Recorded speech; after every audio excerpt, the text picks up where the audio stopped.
Diluvian Ultra is such a cool game, and while it is a game that I would certainly recommend, I would recommend it with a caveat, and we will get to the reason for that in due time.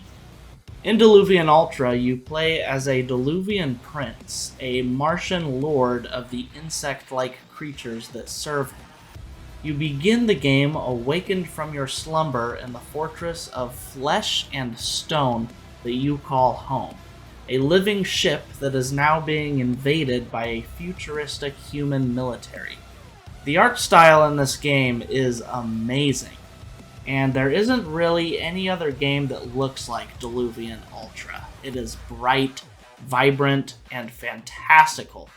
And the aesthetics aren't the only strength of this game's design, as the level design is very strong as well.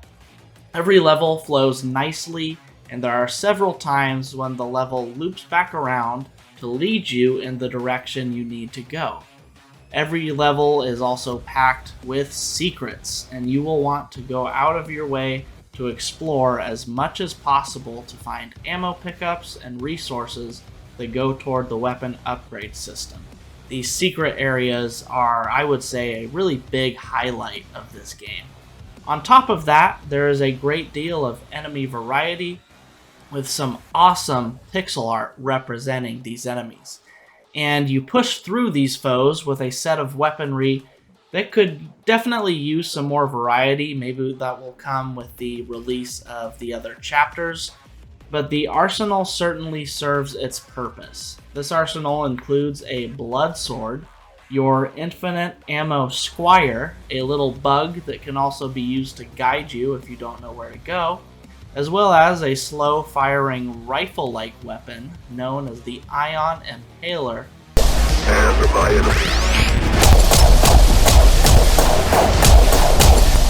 Similar to the carbine from the Halo games, honestly, and a chain gun, both of which are living creatures, and I always love when first-person shooters have guns that are organic living things.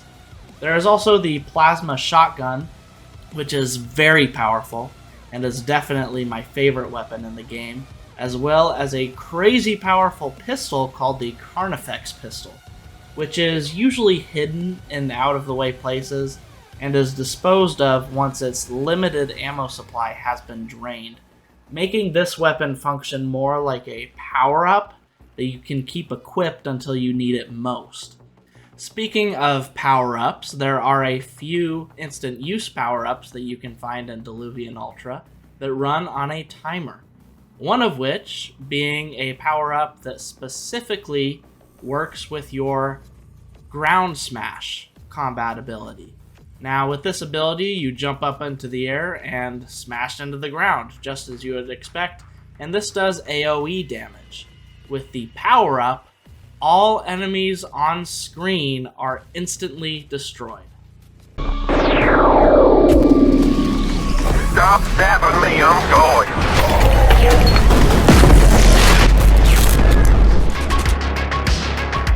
Lastly, grenades can be found in the environment as well, and although they aren't all that numerous, they do come in handy when dealing with large groups of enemies.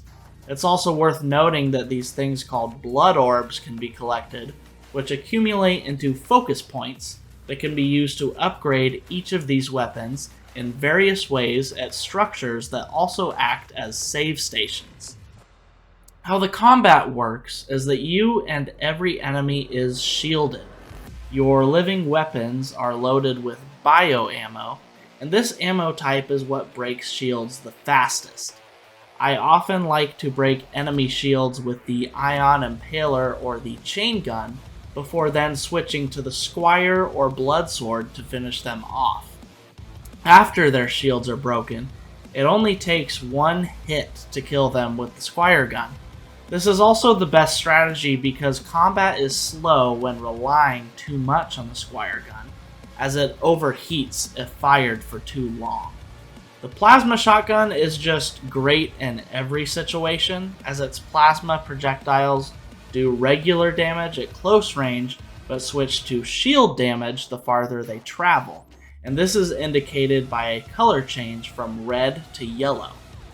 This combat system creates a fantastic sense of flow, and switching weapons depending on the current situation is something that is highly encouraged by this system.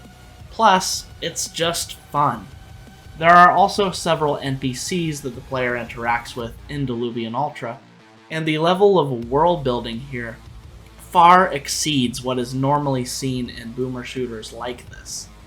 And yet, despite all of this amazing world building, enjoyable combat, and gorgeous art style, I did encounter a pretty major bug during my most recent playthrough.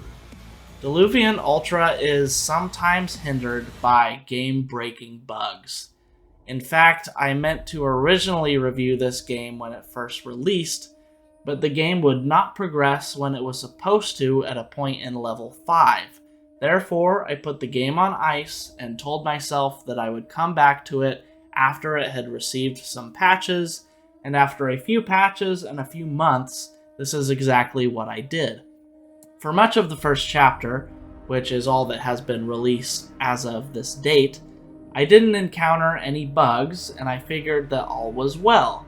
But on the third to last level, I got soft-locked again. I finished a boss fight, or a mini-boss I suppose, and from what I can tell, killing the boss was supposed to remove a force field so that I could press a button to open the door to the next room. But this did not trigger. So I loaded my last save, and this time the boss didn't even present himself, but his health bar appeared. Okay, let me try reloading that save again. Same thing happened. So now I exit the game, restart it, and go to the level select screen. Now the game has marked that level as completed, and it won't let me play it. What ended up fixing this issue was uninstalling the game, reinstalling it, and restarting the level that I got soft-locked on. Fortunately, I didn't encounter any other bugs before or after this, so I was able to finish this first campaign. So I would say that this game is in a better state now, but this was still very frustrating. Let's just hope that bugs like this get fixed sooner rather than later, because I do really enjoy this game and I want to see it succeed.